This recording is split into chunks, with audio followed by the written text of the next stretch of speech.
먹고 살기 힘들어도 지나치면 안 되는 세상 소식 전해드립니다. 허리케인 데스크.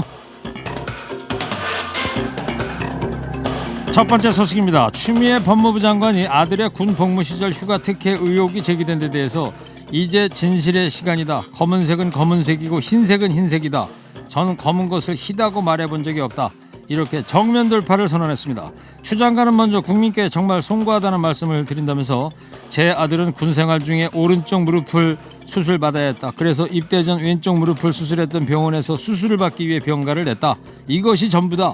군은 아픈 병사를 잘 보살필 준비가 되어 있었고 규정에도 최대한의 치료를 권하고 있다. 그렇기에 딱히 절차를 어길 이유가 전혀 없었다.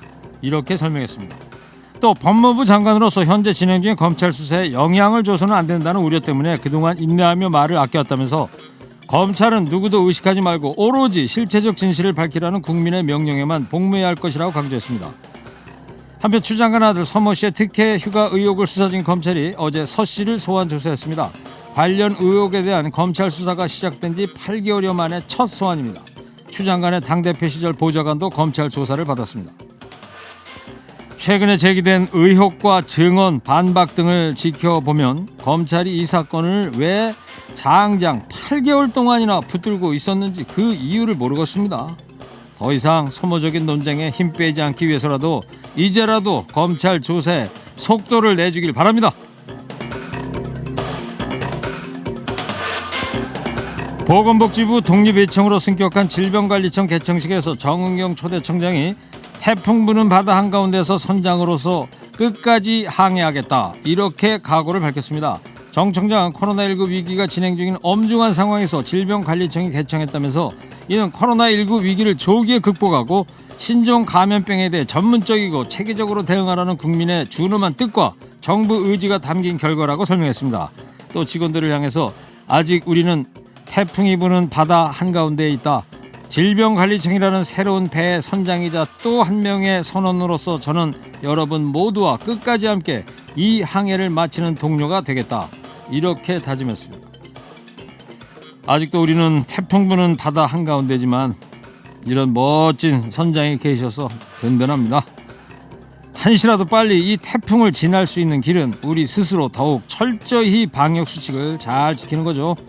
특히 수도권 거리두기 2단계 조정, 경계를 늦춰도 된다는 신호로 오인하지 말아야겠습니다. 다음 소식입니다. 의대생들이 어제 국시 거부를 잠정 유보한 데 이어서 오늘 동맹휴학을 중단하겠다고 밝혔습니다. 이에 따라서 국시 응시자인 본과 4학년생을 제외한 전국 의대생 15,000여 명이 학교로 돌아갈 것으로 보입니다. 또 대한의과대학, 의학전문대학원 학생협회는 동맹휴학 중단의 조건으로 내걸었던 보건의료 정책 상설 감시 기구를 구성해서 활동에 들어가기로 했습니다. 상설 감시 기구는 의정 합의안의 이행 감시와 지역 의료 불균형 등 의료 문제 해결을 위해 운영될 예정입니다.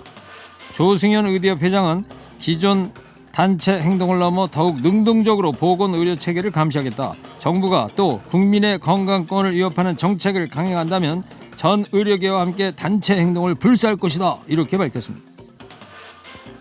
근데 저기요, 그 주어가 그 잘못된 거 아니요?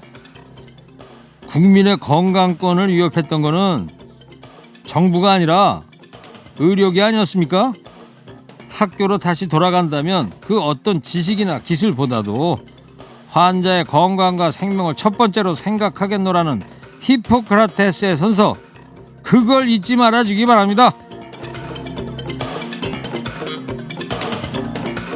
21대 국회 신규 등록위원 175명의 신고 재산이 후보 때보다 1인당 평균 10억 원 증가한 것으로 조사됐습니다. 한 달 평균 2억 원씩 증가한 셈입니다. 경제정의 실천시민연합이 4.15 총선 전 후보 당시 중앙선거관리위원회 등록한 재산 신고 내용과 당선 이후에 국회 사무처에 신고한 재산을 분석했는데요.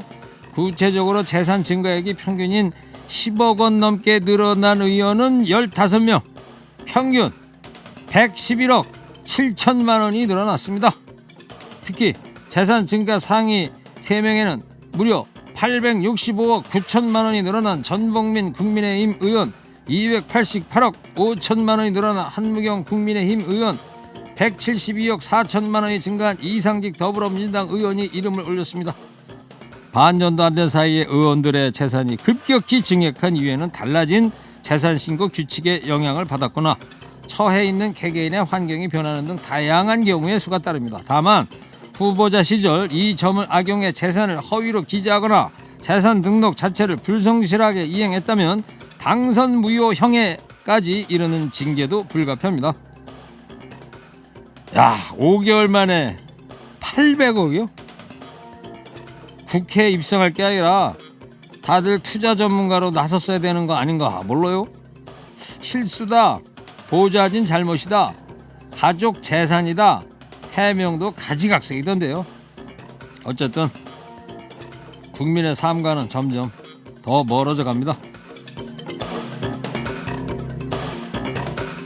마지막 소식입니다. 음주운전으로 배달을 나간 50대 치킨집 사장을 사망케 한 사고를 엄중히 처벌해달라는 을왕리 음주운전 사고 국민청원 동의가 오늘 오전 10시 기준 55만 명을 넘어섰습니다. 사망사고 직후 운전자가 아무런 조치 없이 자신의 변호를 부린 게 목격자 진술을 통해 드러나면서 공분을 샀기 때문인데요. 특히 일각에서 제기된 운전자 바꿔치기 의혹이 사실로 드러난다면 중형도 예상됩니다. 당시 사고 차량 운전자 A씨의 혈중 알코올 농도 면허 취소 수준 넘었습니다.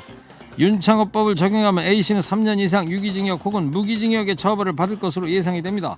동승자 B씨 또한 음주운전 방조 혐의를 적용해서 1년 이하의 징역 또는 500만 원 이하의 벌금형에 처할 것으로 보이는데요. 만약 운전자 바꿔치기 의혹이 사실로 드러나면 A씨와 B씨 모두 같은 징역형을 받게 됩니다.